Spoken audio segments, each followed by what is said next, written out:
we like, or our old Vice hits, Vice News hits, and going back to the people that made them and talking about them. We just did North Korea with Jake, which was funny because Kim Jong-un showed up and they got wasted. You've done a lot. We're in the thick of it now. These kids are making Molotov cocktails. We're here in Kim Il-sung Square. You can hear a pin drop. Everyone's waiting for the marshal to arrive. Every part of a private life today is found on someone's phone. We used to say a man's home is his castle. Today, a man's phone is his castle. You did a lot of stuff with me, with Sarouche. So this is that show. It's called Inside Vice. I wanted to call it Don't Look Back in Anger, but then Tim, who's editing this, said I can't do that because people would look back in anger. But it was like, don't look back in anger, I heard you say. And then we could just be like, we were getting shot at here in Vietnam. Anyway, we've been all around the world together, and we were going to start doing this in Venezuela, but someone was too tired. I can't imagine who that might have been. But if we can do it tied to the news cycle, we do. We're supposed to be in the midst of a ceasefire between Iran, Israel, and the United States, but we are heading now toward yet another escalation. 48 hours before the talks commenced, there was talk of wiping out civilizations. The big one that I just watched was when we went to the reactors, and we got invited there. And the Republican guards kept throwing us out of our hotel room at night because they didn't enjoy us as human beings. And we went to the reactors with the Ayatollah, Grand Ayatollah, looking at us as we went in. It was terrifying. I have radiophobia. This is the research reactor. The blue is because of the Cherenkov radiation. So it's radioactive. So we're going to stand away from it. I am anyway. Yeah. Everyone thinks about the Iranian nuclear program as this very big and scary and serious thing, which of course it is. But when we were touring that research reactor, which by the way was donated by America, I believe. Yeah, Atoms for Peace. I mean, you can't make it up. You studied at MIT, and I believe this reactor came from America. Yes. I think a lot of Americans would be surprised about that. So this reactor here was the birthplace of the Iranian nuclear program. This is only one of the sites we have. This is the eldest. The fuel initially was about more than 90% supplied by the American. We sort of got a sense of which parts of the Iranian nuclear program are kind of jerry-rigged, because when you go in, it's like a clean room and you can't bring any dust in, and you have to wear little booties on your feet, and you have to wear a hairnet. But they were out of hairnets. And so the sinister Iranian nuclear scientist who was showing us around very solemnly took a booty and put it on his head. So he was showing us around with a little booty on his head. Yes, I remember it being very janky. And they're like, here, you want to see our reactor? Here it is. And it's like, oh, we gave it to you in like 1958 or something. They kept it sort of pristine, except they had a lot of pictures. Iran, if it wants to go toward weapon, we don't have difficulties, because once you can fabricate fuel, you can make it. It was very freaky. It was a very freaky reactor, a very freaky shoot.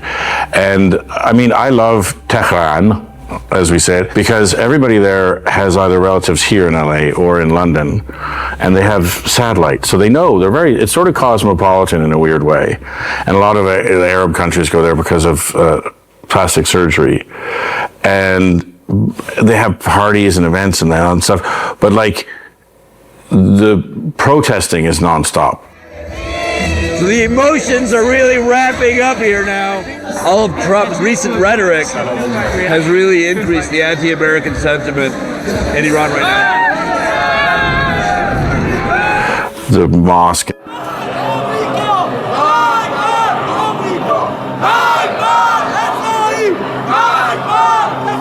Protests, burning an effigy and down with the USA, which is on every building and stuff. It's sort of become just commonplace. Oh, death to Israel, death to the Jews. Let's eat kind of thing. Burning of the flags, stomping on the American flag, effigies, just anti-American sentiment at a fever-pitch intensity. Why are you here today? There was a lot of protesting against America, but they were saying we like Americans, we don't like the regime, which is what we say about Iranians. Government of the America, they are all claiming Iran's people are terrorists, but we are not terrorists, we are friendly. They are enemy of government of America. Right. We have no problem with people of America, we like them. We're going to show you 13 mind-blowing use cases for creators using the new AI Workspace 2.0 from Genspark, Silicon Valley's first AI agent unicorn, so you can make better films and content, all while automating the tasks you don't want to do. Let's go. One subscription to Genspark gives you access to all the top AI models: Nano Banana Pro, ChatGPT, Veo, Canva, Figma, Claude, Gemini, and more. This is a game changer for people who want to incorporate AI into their workflows. I always have a weird time in Iran, and you were like, yeah, it's one of my favorite places to go. Why? It's one of my favorite places because, as you say, it's so cosmopolitan. There's a huge, as you touched on, there's a huge difference between the views of what, between the regime's official line that was on the street, death to America, death to Israel, and what the average, regular, certainly Tehrani thinks, which is typically ambivalent or even pro-America, even pro-Israel, which is amazing. And just the discord between those two things creates a very interesting world, a sort of a secretive underground world. As you've said, like, we've been to parties there. We've been to dinner parties and, I mean, places where people are drinking wine, which gets delivered as if it's by a drug dealer. And that feels very urbane and also kind of clandestine and exciting. And it's not exciting if you live there and you have to order wine from a guy who comes and delivers it. Yeah, people talk to me about that and they're like, well, why isn't the regime changed? Two things. Whenever you're in Iran, they're like, look, we're going to change the regime. Just don't bomb us or don't attack us, because then we'll unite. A. B, they are protesting and there is sort of a nudge trying to be given there, because I would say it's in Tehran anyway, it's probably about 80-20 against. But then you have the Revolutionary Guards, and because there's been so many sanctions for so long, they're kind of, the mafia, and they control everything, and the money and the currency and all that stuff, and they have all the guns. So they're not going, because if there's a regime change, they're all in trouble. So they're not going anywhere, and so therefore you have unarmed people have to fight heavily armed people. It's just not going to work. It's not going to work. And now the government is more entrenched, more radicalized, and there's not, the protests that have happened over the last, since 2009, intermittently from 2009 till January this year. When this war ends, when do they come back? I don't know, but I know that the security state, the government, the IRGC, which is sort of parallel and a bit off, now they're ready. They've broken into cells. I think they call it like the mosaic system. They're autonomous. Like, they're a lot more dangerous now. And what are some of your favorite things about Iran shooting there or getting stories, and what are some of your least favorite? One of my favorites is when we bumped into the head of the Islamic Revolutionary Guard Corps, General Salami, and I kind of did my producer thing. I ran into the crowd and I kind of went to the front. I grabbed our fixer and I said, ask him for an interview. We want to do just a quick stand-up interview in the street, as you know we do.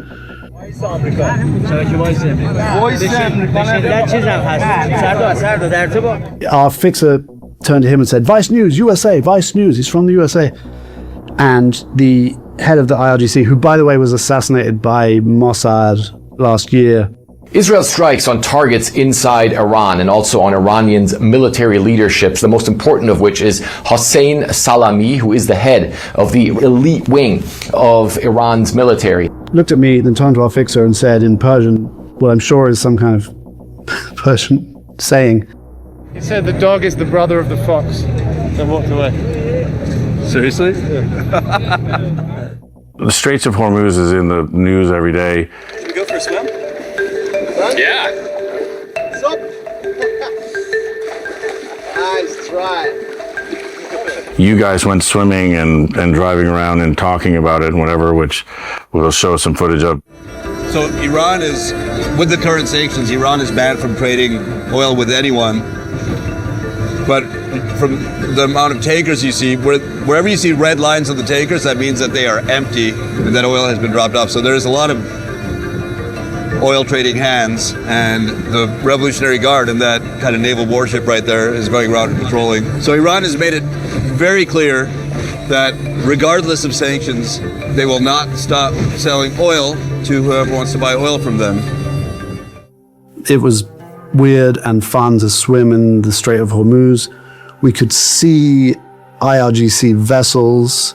We could see oil transiting the Strait of Hormuz, contrary to sanctions. That was super interesting. We were like, this is so busy, it's so congested. It's an international incident waiting to happen. It's just obvious. And then you're so close to whole other universe. Like, once you're on the other side of the Persian Gulf, it's just another world. It's malls and Four Seasons and Shake Shack is right fucking there. And of course, it's unbelievably vulnerable. It's like the DMZ in Korea. Like, it's like, which no one thinks, except you're driving a fifth of the world's commerce through it, which by the way is more than a fifth, because that's like cutting off your leg and saying, oh, it's a fifth of your body. The system is broken because that weird little patch of ocean is blocked. So on one of the trips we went there, it's the anniversary of the revolution. They like to have you come. There's parades and things. And they parade out like missiles and ballistic missiles. Is actually what we're seeing today. They're trotting out new missile systems. There's drone systems over there. We're going to see what's happening here. And one of the things they paraded around were all the drones, their drone technology, their drone capabilities, which are in the news every day and has changed sort of warfare. And we got to see it. I think also, like, yes, Straits of Hormuz, like when you go there, you're like, oh, this is all of the world's oil going through one tiny thing. Do you think that what we're seeing today in the news every day was on parade for years before? That's what I think you learn a lot of the time with extremists is when they say what they're going to do, believe them, because they often just do it. And they told us this was going to happen. It was obvious this was going to happen. I'm sure Trump was told that it was going to happen. I'm sure he calculated it that he would be able to proceed anyway. But yeah, it was unbelievably vulnerable.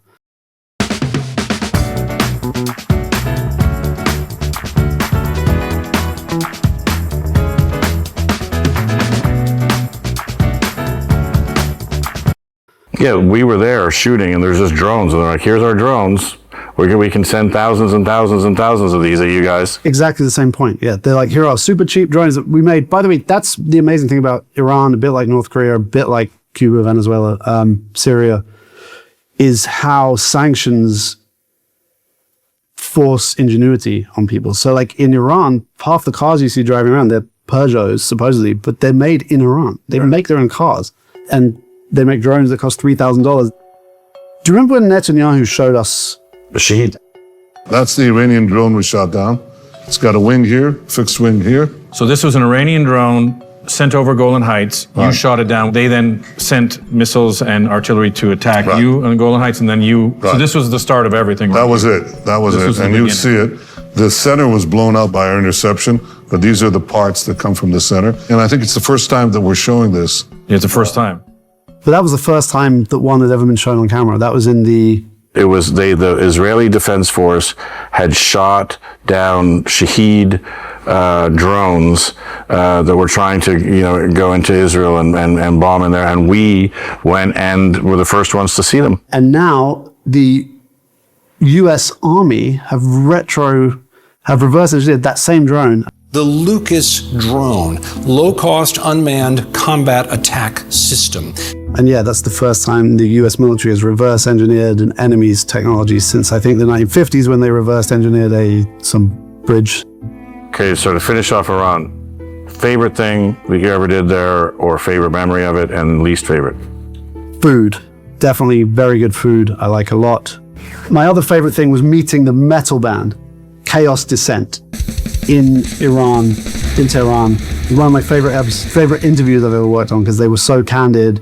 We have a situation here, new generation is so depressed. People do not act about their situation.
about to change the situation.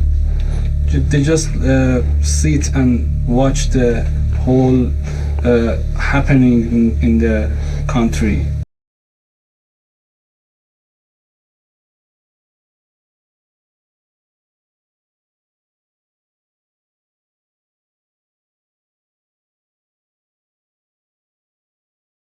Right.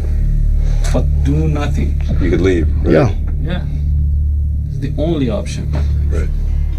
And they were just fucking awesome. And I still talk to them on Instagram, and they're still there. They're just great. One of the scarier parts was when we were in our hotel and we were looking down on Evin prison. That's one of the most feared prisons in the world. And, you know, the government minders, they don't say, don't fuck around or you'll end up in there. But that's kind of the subtext. And they say, look, here it is. I run a podcast solo. No producer, no editor, no tech skills, just Riverside. I get high quality podcast recording. The thing is, we've spoken to so many people who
have a lot of fear, and what they're afraid of is ending up in that prison over there, which is where all the political prisoners are sent. It's called Evin. It's kind of the legendary, terrifying place that nobody wants to end up. One of the things they do when you go to Tehran the first time is they take you on that mountain that's in the middle of Tehran, and they take you up, and they have the birds that pick your fortune, and they have tea, and then you have lunch, sultani kebabs, and it's very pleasant and bucolic. And then they're like, by the way, the political prison is under this mountain, so if you do anything wrong, that's where you're going. It's a sort of we did this whole afternoon just to let you know that we're going to put you in jail if you do something wrong. And we were talking about trying to get in and shoot this time. And so we were going to go, you and I were going to go shoot, and we had visas and accepted and everything, but then they kept shutting down the airspace.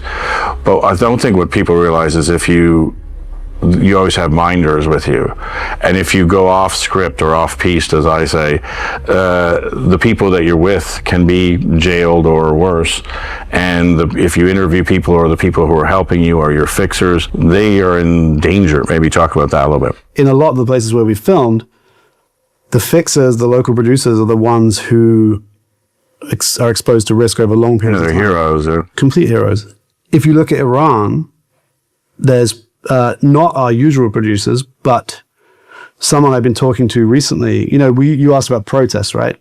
Trump, when he attacked this time, and Netanyahu called on the people of Iran to rise up, which they were kind of in the process of doing before this war. By prosecuting this war, America's made that 100 times more difficult, because the people that I've talked to on the ground there recently say now, right now, today, last night, every day, the Basiji, the kind of local paramilitary youth groups, are roaming the streets with megaphones saying, stay in your houses, stay in your houses. But you can't leave to organize. You can't, and even if you could, it's not like in Venezuela where people know where the organs of the state are. People don't even know where to go. So if you get 100,000 people in a square in Tehran, which you can't, if you could, you wouldn't know what to do anyway. You wouldn't know where to go. And then the IRGC would come and kill you, which is what happened earlier this year. In Iran, the death toll surging as the Islamic Republic tries to crush the spreading protests. Last question. What do you think happens in the next 6 months to a year in Iran? I think that the best case scenario is a de-escalation of the war and then some sort of Iranian control over the Strait of Hormuz ongoing. The biggest moves over the last few days has been the U.S. imposing the blockade and then boarding an Iranian ship after firing on it. Because it's so fucking easy. You just have to take out one container ship a month and then that's it, and you can't go through it. And then the worst case scenario is a bad one. War just continues and energy collapses and the economy collapses and we're all in trouble. It's a bit World War III-ish. Yeah. I don't think it's World War III, but wars, if you read some of the stuff from, pre-World War I, there was a lot of the same discourse about Europe is now civilized. We have little wars, we don't have big wars. Complete bullshit, obviously. Right. We don't know where it's going to end. We hope it ends positively or at least quickly and it doesn't get dragged out and become a catalyst like Sarajevo and or Poland. Alex Shitty, thank you very much.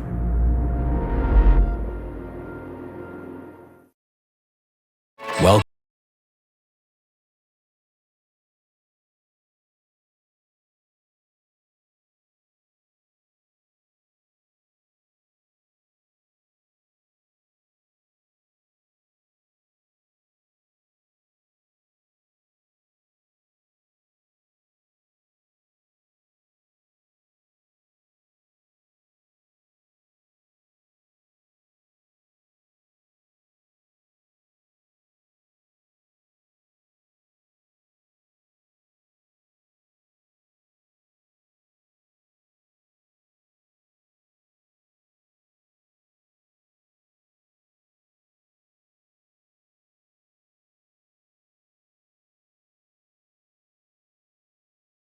Just to your point about the president believing that Iran was a house of cards that just needed one swift push to collapse, where did he get that idea? He could only have gotten that idea from Benjamin Netanyahu. That's it. Because the CIA analysis has been consistent over the course of decades. We can't just fire a couple of rockets and take down a government in a country of 93 million people. That's just not the way real life works. They're going to rally around their leadership because we're outsiders. And just, you make the point about history, but I mean, I think you could, Saudi is probably in competition, but I mean, of all the countries in that part of the world, Iran is the most durable. I mean, it's a real country. It's a real country with a proud history stretching back millennia. Yes.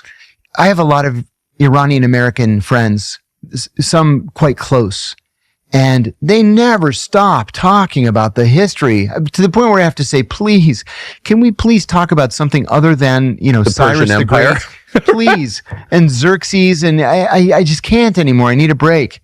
But that's how proud they are of their You don't history. see that with, say, Kuwaitis. No. Who, God bless them. I love Kuwait. Oh, me too. I'm not against Kuwait. They don't have a history. No, right. No. So Iran, of all the countries maybe in the world, that would be high on the list of ones that's pretty hard to beat. I couldn't agree more. Okay. So even I know that. And the country's the same size as Western Europe. Yeah. It's not like you can just launch a couple pinprick strikes and the whole thing falls apart. It's the size of Western Europe, 93 million people with a forbidding topography on top of it all. Oh, for sure. So yeah, so not easy. We go in on February 28th and Iran does not, strictly speaking, control the strait at the outlet of the Persian Gulf.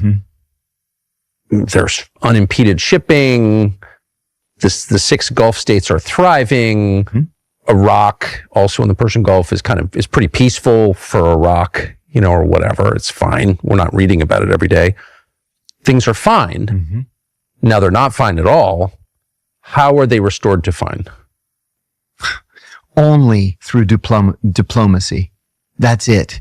Whether we like it or not, especially whether the Israelis like it or not, we are going to have to sit across the table from these people and come up with an agreement. It's going to be an agreement that we are not going to be 100% happy with. But that's what diplomacy is all about. Not happy with, you mean Iran will be more powerful at the end of this than they were at the outset? I think that's an inevitability. We have forced the Iranians into the embrace of the Chinese and the Russians and the Indians. And we're going to get to the point where we're just not going to be able to stand up against that kind of an alliance and make meaningful gains.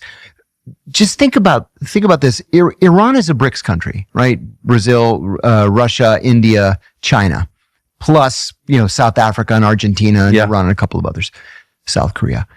Eventually, using the European Union as their model, they're going to come up with a unified currency. It's probably 20 or 30 years down the road, but it's going to happen one of these days.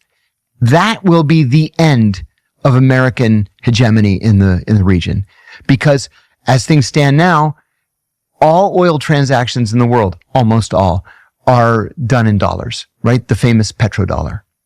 Well, a year ago, Kuwait sold a shipment of oil to China for yuan.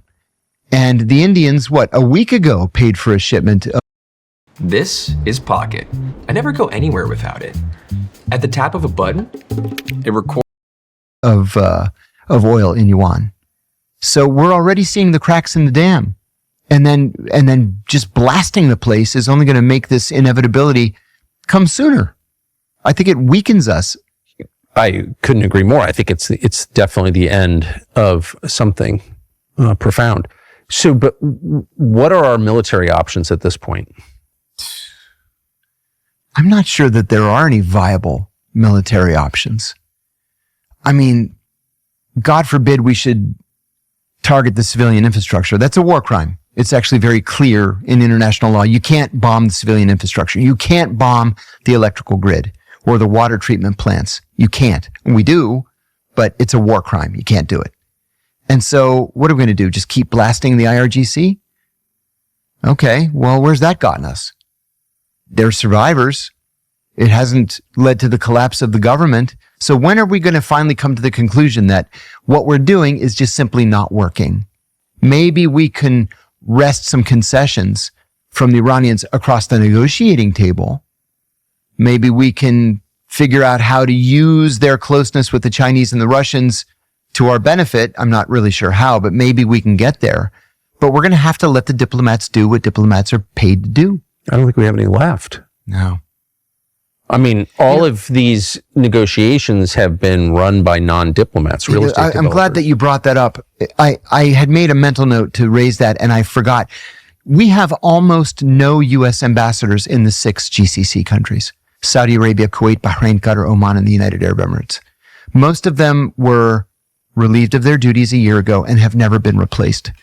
And so there is no Philip Habib to go from country to country right now as there was in the 1980s. Why? Why do we have no ambassadors in our most important allies? I think the president concluded that these ambassadors were not fully bought into his foreign policy, and he withdrew them short of tour. They were all professional diplomats, career diplomats, not political appointees.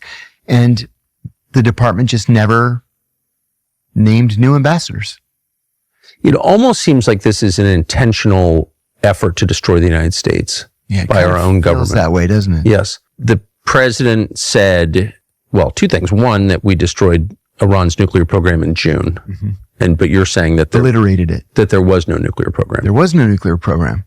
They had partially enriched uranium, certainly, which under the NPT they're allowed to do. It's subject to United Nations inspection. They were not. But there was no nuclear program in June. No nuclear weapons program. So nuclear weapons program, right? So we destroyed the nuclear weapons program, which doesn't exist. But then in February, we were told again that the nuclear weapons program is absolutely real, that the threat is imminent. Yes. People go on television on Fox News and say Iran can lob an ICBM into Miami and obliterate the United States. You know, I'm glad that you brought that up too, because that is also not true. And a lot of people are saying it. The Iranians did something recently that was interesting in that they took two of their medium range missiles. They stripped them down to the point where it was just the missile and the engine, and that was it. There was nothing inside of them, just to see how much distance they could get. And they made it almost to Diego Garcia, which is far. So if you instead point them toward Europe, yes, without anything inside these missiles, they could reach Western Europe. That's not a delivery system. That's just smoke and mirrors. They can only go that far if they're completely empty. If you weigh them down with explosives or, God forbid, with, nuclear material, even if it's just to make a dirty bomb, they can't get that far. They could get to Cyprus. They could get certainly to Israel and easily to the Arab Gulf countries. But there was no threat to the United States. So the IC, the American Intel community, those 18 agencies you referred to, did anybody in those agencies say to the president, this is a major threat, the nuclear program in Iran? The people that I still talk to at the agency say specifically no. No. So that information, that lie, came from Israel? Yes. Right. Why would a president believe a foreign intel agency before his own?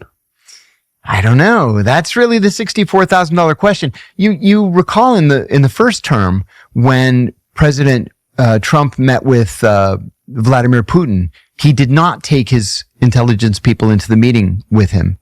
Putin took his intelligence people into the meeting with him because the president said he trusted the other side's intelligence people more than he trusted his own.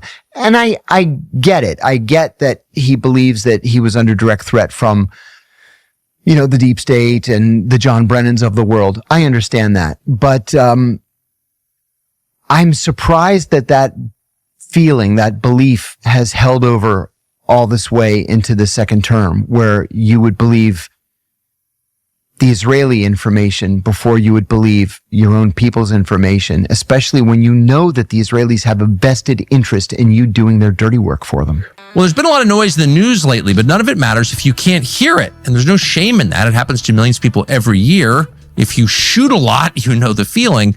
Our friends at Audion can change your life. Audion offers FDA-compliant hearing aids for as low as $98. No prescription, no doctor.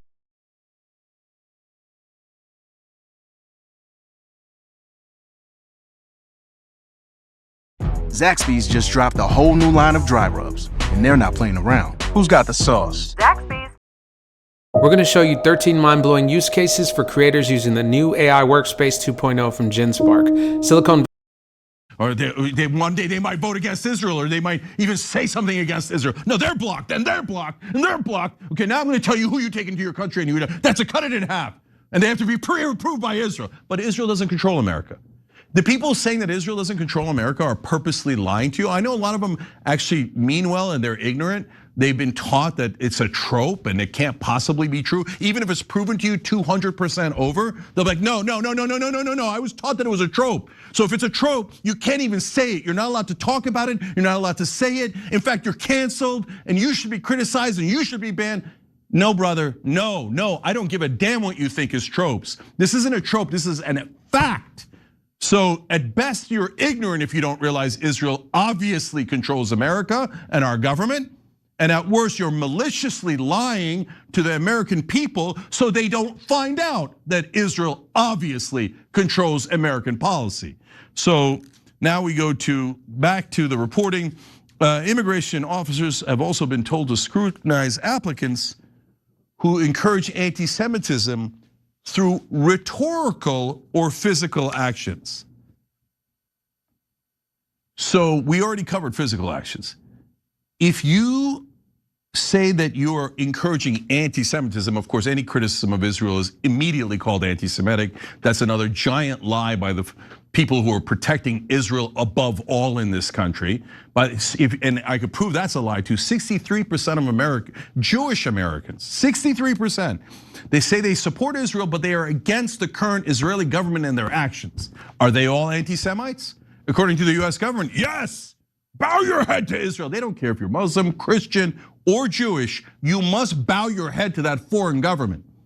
So this idea that now rhetorical actions, there are no rhetorical actions. Those are called speech, and they're absolutely protected by our First Amendment, which Israel is trying to burn to the ground, okay? So there is no rhetorical actions against Israel. That's a made up thing to take away our rights, our American rights. Lastly, this pathetic excuse came in from one of the officials. They said, this is so you could, quote, protect your homeland and defend your culture. To which I would ask, which homeland and which culture? Because it looks like the American government is super busy protecting Israel's homeland, both literally, physically. All of our Gulf allies are complaining that we didn't spend any of our missiles defending them. Instead, we spent all of our missiles defending Israel. But also now we are protecting them from dangerous rhetoric against beloved Israel. So whose culture is this? Because this is not American culture. American culture is for freedom of speech and freedom overall and American sovereignty.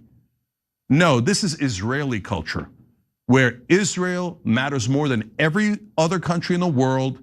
Israelis matter more than every other person in the world, including Americans. And we're the dumb piggy bank. And we're the ones that have to pay for all of their expenses, all of their weapons. We've already given them over $320 billion. They're the size of Papua New Guinea. If we had given Papua New Guinea $320 billion, everyone in the government would have been fired, because what the hell did you do that for? But when it comes to Israel, everybody in the media comes in and goes, you have to do it. You have to do it, otherwise all of America hates Jews. You anti-Semitic trope people, bow to Israel. That's what our stupid mainstream media says. That's what our government says, because we are obviously controlled by Israel. There's no factual dispute at all. All there is Israeli propaganda by the same exact people who I just listed as controlling us on behalf of Israel. But that control is not working. And as you see, the American people like freedom, and this is bothering them, and we should go and change it. And the way you do it, last thing guys, is super important.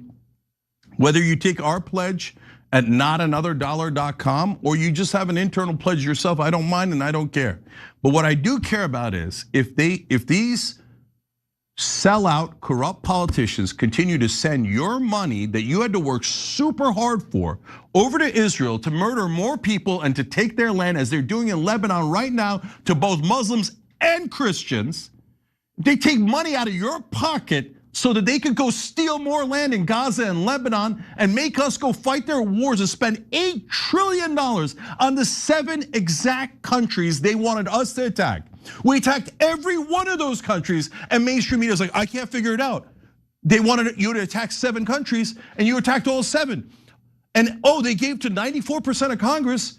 I bet that's a wild coincidence. Oh, they gave over $300 million to Trump. They gave to Biden and Hakeem Jeffries and Mike Johnson, and they're the #1 donor to all of them, and Chuck Schumer. But I can't figure it out. I don't know how to follow the money.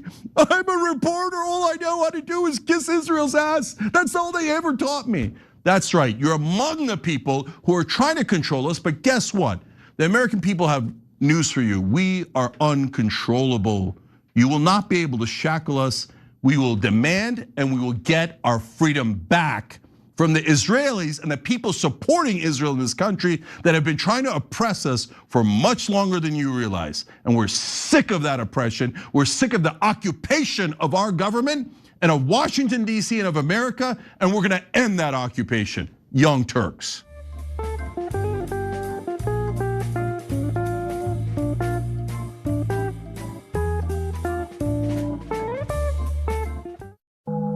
Get a free quote at cookspest.com/spring.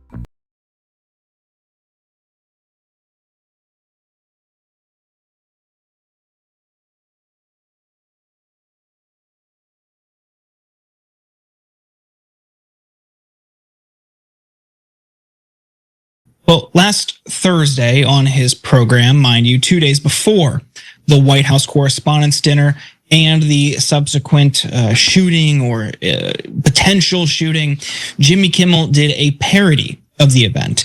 The roast targeted multiple people in Trump's inner circle, but one joke didn't seem to land well. Our First Lady Melania is here. Look at her, so beautiful. Mrs. Trump, you have a glow like an expectant widow. According to Kimmel, who addressed the entire situation on his show last night, he said the joke was meant to be about Trump's age. It obviously was a joke about their age difference and the look of joy we see on her face every time they're together. It was a very light roast joke about the fact that he's almost 80 and she's younger than I am. For context, Melania just turned 56 and Donald Trump is turning 80 on June 14th. Kimmel added his joke was not by any stretch of the definition a call for assassination, but the Trumps didn't see it that way. In a statement posted to X yesterday, Melania said Kimmel's hateful and violent rhetoric is intended to divide our country. His monologue about my family isn't comedy. His words are corrosive and deepens the political sickness within America. People like Kimmel shouldn't have the opportunity to enter our homes each evening to spread hate. A coward, Kimmel hides behind ABC because he knows the network will keep running cover to protect him. Enough is enough. It's time for ABC to take a stand. How many times will ABC's leadership enable Kimmel's atrocious behavior at the expense of our community? And of course, Donald wasn't going to let Melania fight this alone, so he followed her post up with one of his own. Wow, Jimmy Kimmel, who is in no way funny, as attested to by his terrible television ratings, made a statement on his show that is really shocking.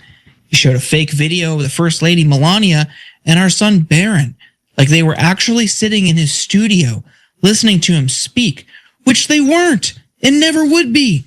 He then stated, our First Lady Melania is here. Look at Melania, so beautiful. Mrs. Trump, you have the glow like an expectant widow.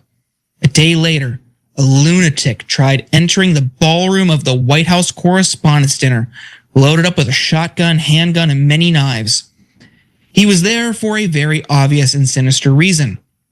I appreciate that so many people are incensed by Kimmel's despicable call to violence and normally would not be responsive to anything that he said. This is something far beyond the pale.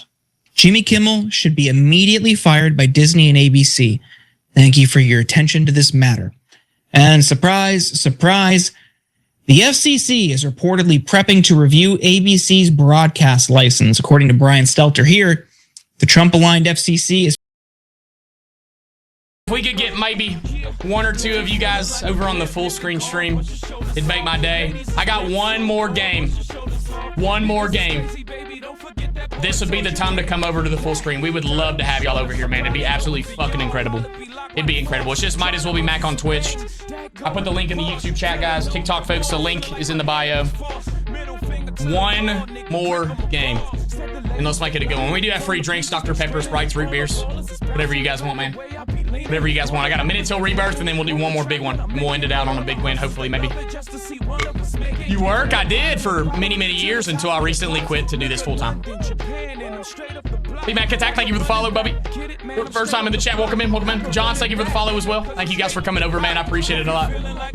You need subs. Hey, Daniel, that's up to you, man. You've done enough today, brother. You've done enough today. You've done enough, man. I'm just glad all the folks that come over and watch the freaking stream and get part of it all, man. Is planning to file paperwork as early as this afternoon that will challenge Disney's 8 licenses for its 8 ABC stations. This early renewal move would be a major escalation by Brendan Carr. According to Semaphore, the move isn't specifically regarding Kimmel. Those ABC licenses were not slated for license review until 2028 at the earliest. The FCC said in a filing that Disney's corporate diversity politics may have violated anti-discrimination rules, but the timing is suspicious, to say the least, especially since the FCC hasn't taken this kind of early renewal action in decades, according to Stelter. Of course, this type of story isn't new. Trump and Kimmel did the exact go-around back in September following a comment that Kimmel made about Charlie Kirk's death. Trump raged, his show was suspended, and then he returned to airwaves days later. And why was he brought back? Because surprisingly, people aren't a fan of the government censoring people. Take a look. I've heard every side of the story, and in general, I just want people to speak, and then the ratings will do the talking, and you can support them or not support them. And if that's what you want to watch, you can watch it, or you can watch Gutfeld and listen to him bash Kimmel, or however you want to do it. That's the world I'd like to live in. So this seems like a big attack on free speech. Mm-hmm. And yeah, I think we've been pretty staunchly in favor of free speech. And it is funny to watch right-wing people just become left-wing people. Because I said something about how you're a snowflake if you think you should be. If you agree with this, that's some snowflake. And somebody was like, you clearly don't even know what the First Amendment means. And that's exactly what left-wing people used to tell me. Yeah. Freedom of speech doesn't mean freedom from consequences. Right. So y'all have just switched. America's about being bothered all the time by people you don't like. People in this country are going to make a lot of money saying things you don't like. You may be listening to one of them right now. That is annoying. People don't like that. They're never going to like it. It'll never be satisfying to hear someone you don't agree with say things you don't like and get paid lots of money to do it. But that's part of the deal. Dude, guess how much it cost me to make sure my family gets $1 million if something ever happens to me? You'll never guess. I don't know. It's got to be like $200 a month. Nope. People still are not fans of this. Let's hear more from Glenn Beck for his take. Let me be clear from the jump here. Jimmy Kimmel has every right to say what he said. He looked into the camera in a parody monologue for the White House Correspondents' Dinner, joked that Melania Trump looked like an expectant widow, tasteless, dark, but not funny, in my opinion.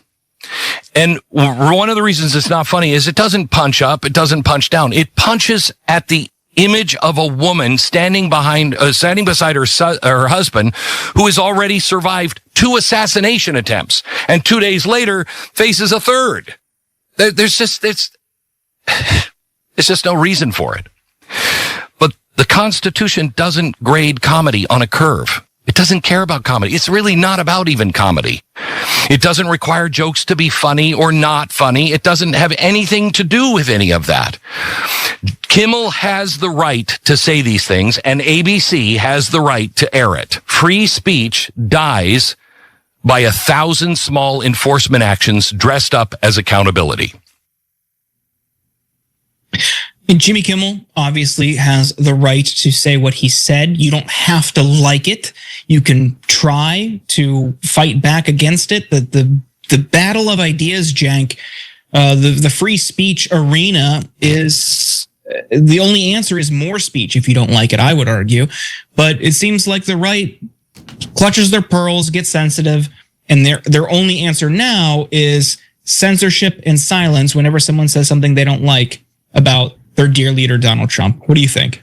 Yeah, so I'm proud that we've been consistent about this for the whole 24 years we've been on the air, longest online show in history.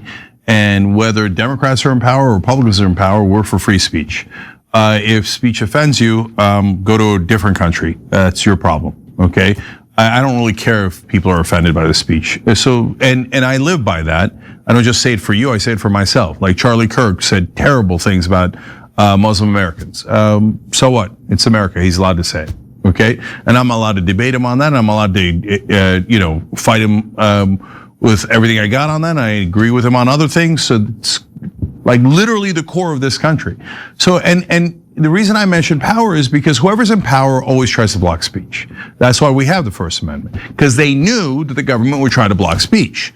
So when the Democrats are in power, they say, oh, no, you can't do that. And if you don't remember MAGA, let me remind you of a billion things, but one in particular that was very stark right before the election. Remember the comic at Madison Square Garden at the Trump rally right before the election saying that Puerto Rico was a floating island of garbage.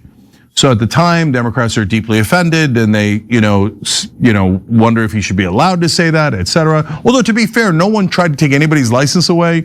No one tried to say that he can't say that, but they were deeply, deeply wounded, offended, et cetera. And I get it. A lot of people have thinner skin than I do. I have very thick skin because since I grew up Muslim and I'm an atheist and I'm a Turk and I'm an outsider or left-winger, et cetera, I've taken so much abuse that I find it to be Tuesday. So I don't really care at all, right? But I get that others care more. But even if you care 100%, it doesn't matter. It's allowed. So it's a joke and we move on.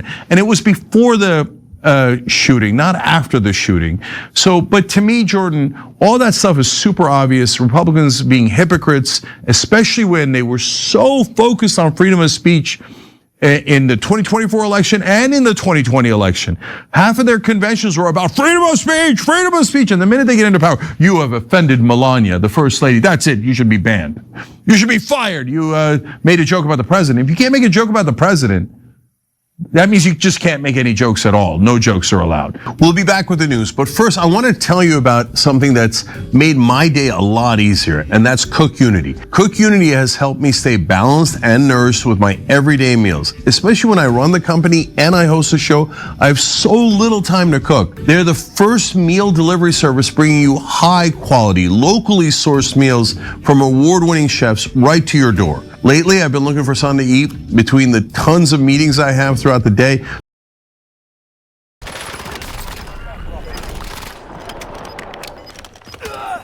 Marking the rest of that squad on your track map. Get hunting.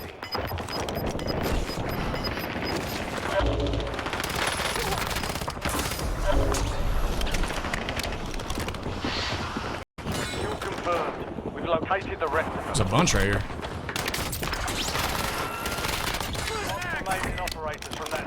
Let me do this. Get a little bit of an angle. Oh my god.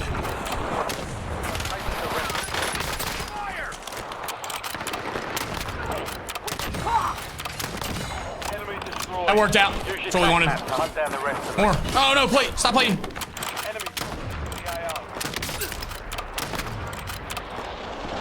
Oh, that was a whiff. Holy. Oh shit.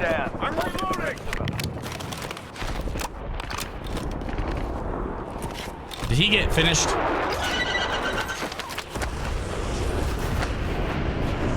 Keep pressing the wrong buttons. This is I'm fucking miserable. We're holding this place down. I'm not getting bullied off of it. Hold on. Because that's now we're not talking about true social posts. We're talking about the government doing something deeply unconstitutional, trying to punish someone and a company for their speech. And the second big problem is, corporate executives are the the biggest cowards in the world. The minute there's any kind of threat, they're gonna be like, oh guys, I'm sorry, I'll tell you, we'll give you $450 million. Just sue us, so we can just give it to you in some fake lawsuit, or okay, we'll shut down this, we'll make it more pro-Trump. So even the threat itself, to me, is a direct danger to the First Amendment. Yeah, this is alarming. I mean, we saw what the future of this looks like. The long-term consequences looks like Hungary, where you have, uniparty control for around 15 years. This was part of what Viktor Orban did, and it made it incredibly hard. While they were successful finally unseating him, part of the reason it was so hard was because they took control of the media. That's what they're doing here. They're not doing it as, well, now it's much more overt, but up until today, it wasn't as overt as what we saw in Hungary. But you saw Barry Weiss take over CBS because of the Ellisons. Now you see the Ellisons trying to take over CNN through this potential Paramount and Warner merger. You saw Stephen Colbert run out. He's had a target on Kimmel for a long time now. He hasn't liked Kimmel for years because Kimmel will mock him. All of this is about Trump's ego. But ultimately, the consequences here, when you have weaponized the FCC, give me a break. It's not about Kimmel. It's about the diversity politics at Disney. Give me a break. Then why did you announce it today while they were while both Melania and Donald Trump were complaining about Jimmy Kimmel, saying he should be off the air? Give me a break. They're trying to do. You saw Brendan Carr last time with the fake outrage over Charlie Kirk. We can do this the easy way or the hard way. He insinuated that's the next step they would take, was go after the broadcast licenses, and that's what they're going to do here. The timing tells you what this is ultimately about. They're just trying to cover it with the diversity practices at Disney. It's absolutely BS. Yeah, last thing is, guys, the First Amendment is so important because the Founding Fathers, with their warts and mistakes and all, were geniuses. And they knew that they needed to arm you, the average American, with the right to be able to say anything you want against the powerful. Otherwise, the powerful will consolidate power too easily and take away your democracy and all of your rights, not just your First Amendment rights. So, and whenever someone's in power, Democrats, they try cancel culture. The Republicans come in, they do cancel culture. And of course, the most powerful force in America, Israel. They also do cancel culture. In fact, they're the kings of cancel culture. And you could tell who's in power by the people saying you're not allowed to speak against them. So when it was Democrats, you weren't allowed to speak against some minorities and other groups that mainly vote for Democrats. When Republicans are in power, you're not allowed to speak against Donald Trump, the only person that anyone who's a Republican these days still cares about. They don't care about America or anything else. You're just not allowed to speak against Trump or his wife, etc. And whether it's Democrats or Republicans, Israel's always in charge. So they're passing nonstop laws to prevent you from speaking. So now in the old days, the saying was, the First Amendment isn't to protect popular speech, it's to protect unpopular speech. But these days, speech against Trump is popular, speech against Israel is popular, but nevertheless, the people in power are trying to block it. Don't let them. This isn't about Jimmy Kimmel. This isn't about partisan politics. This is about protecting our Constitution and our freedom. Every time you ring the bell below, an angel gets its wings. Totally not true, but it does keep you updated on our live shows.